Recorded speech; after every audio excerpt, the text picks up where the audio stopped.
Honestly, it's been a bit of a struggle to get back out to see shows. Post-COVID re-entry? Yes. And being back in a crowd is stressful for me at the best of times, so I already haven't seen as much as I'd like. I did see Ballads and Ballgowns, however, at the MC showroom, and it's exactly what it says in the title. A celebration of elegant gowns and classic ballads with a hint of rock and roll.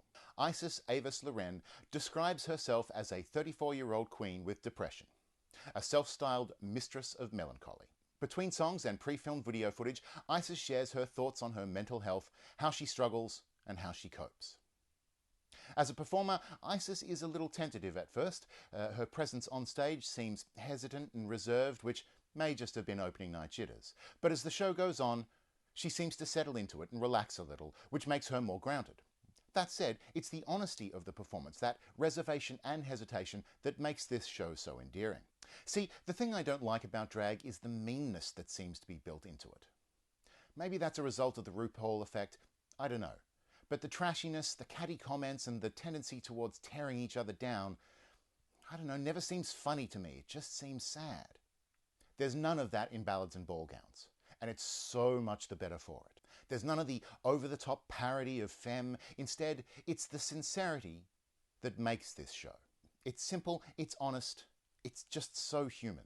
There's also a surprising amount of people not wearing masks in the audience. I count at least 16 who are either not wearing them at all, and this is whole groups not wearing them here. I'm prepared to believe that some have medical exceptions, but the whole group thing, that makes it seem like a decision.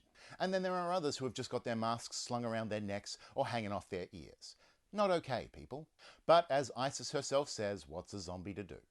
The video footage of Isis wandering through the streets of Melbourne, which plays during the transitions, is wonderful. This dull, awkward old city looks remarkably glamorous in black and white at night, especially as Isis runs through the rain in her voluminous cloaks and gowns. I also particularly enjoy the sneaky shot of her emerging from the backstage entrance to the art centre, like she's just finished performing there. Likewise, the little details, the way that a stuffed teddy bear handbag dangles from one of her elbows as she eats an ice cream in the doorway of Versace. These are windows into the humanity that lies barely concealed under the surface of makeup and material. I will say that the changes between scenes have really got to be addressed. Stagehands moving the white Corinthian columns around the stage in basically complete silence is a bit dull. All the energy disappears from the room. Surely there could be something while this is going on so that there isn't so much dead air. The films play after the columns have been moved, and they could just as easily play while they're being moved around.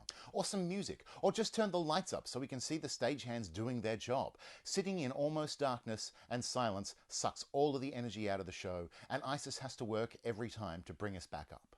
I also wish she'd come closer to the audience a little more.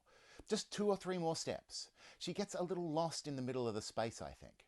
The subtlety of the movements of her face when she sings, these are so much more apparent when she's closer, and it makes it easier to engage and feel what she's feeling. And if I'm honest, I would also have loved to see just a little more choreography. I feel like what's maybe missing here is a director or an outside eye to catch these things and keep an eye on the flow of the whole show. It's not the most polished performance I've ever seen, no, but it's full of heart and glamour, and it only feels like it loses momentum when Isis has left the stage.